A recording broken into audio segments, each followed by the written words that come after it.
Hi guys, നമ്മളിന്ന് മാളിൽ പോവാണ് കേട്ടോ. കുറച്ച് സാധനങ്ങളൊക്കെ വാങ്ങാനുണ്ട്. പിന്നെ നമുക്കൊന്ന് കറങ്ങാമെന്നും കൂടെ വിചാരിച്ച് പോവാണ്. നമ്മൾ താമസിക്കുന്നതിൻ്റെ ഓപ്പോസിറ്റാണ് മാൾ, അതുകൊണ്ട് നമുക്ക് ബ്രിഡ്ജ് കടന്നേ പോകാൻ പറ്റുള്ളൂ. അപ്പോൾ ബ്രിഡ്ജ് കടന്ന് നമ്മൾ മാളിലെത്തിയിട്ടുണ്ട്. അതിനുശേഷം ഞാൻ വാട്ടർ ഫൗണ്ടെയിനൊക്കെ കണ്ട് പിന്നെ നമ്മളിങ്ങനെ നടക്കുകയാണ്.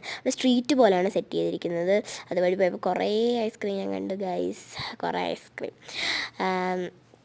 അതിനുശേഷം നമ്മളിങ്ങനെ നടന്നപ്പോഴത്തേക്കും ഒരു കുഞ്ഞു കൊച്ചവിടെ കിടന്ന് കളിച്ചുകൊണ്ടിരിക്കുന്നു. നല്ല ക്യൂട്ടായിരുന്നു കേട്ടോ. അതിനുശേഷം ഞാൻ ഒരു ബൊമ്മക്കുട്ടിയൊക്കെ കണ്ട്, ക്യൂട്ട് ബൊമ്മക്കുട്ടിയൊക്കെ കണ്ട്. പിന്നെ കുറേ കേക്ക് കണ്ടു. അതിൽ നിന്ന് 2 കേക്ക് ഞാനും എൻ്റെ ഇത്തവും വാങ്ങിച്ചു. പിന്നെ ഇവിടെ ഞാൻ പോയത് കറങ്ങിയപ്പോൾ സ്റ്റാർബക്സിൻ്റെ കുറേ സാധനങ്ങളും പിന്നെ കുറേ കുഞ്ഞു കുഞ്ഞു സാധനങ്ങളെല്ലാം കണ്ട് ഞാൻ ഇങ്ങനെ വെളിയിലിറങ്ങി കേട്ടോ. നമ്മൾ മാളിൻ്റെ വെളിയിറങ്ങി അങ്ങനെ ഒരു ഇതുപോലത്തെ സംഭവങ്ങളൊക്കെ ഉണ്ടെന്ന് അതിൽ കയറി കളിച്ചു. പിന്നെ നമ്മൾ അവിടെ നിന്ന് ഇറങ്ങി കേട്ടോ. കുറേ സാധനം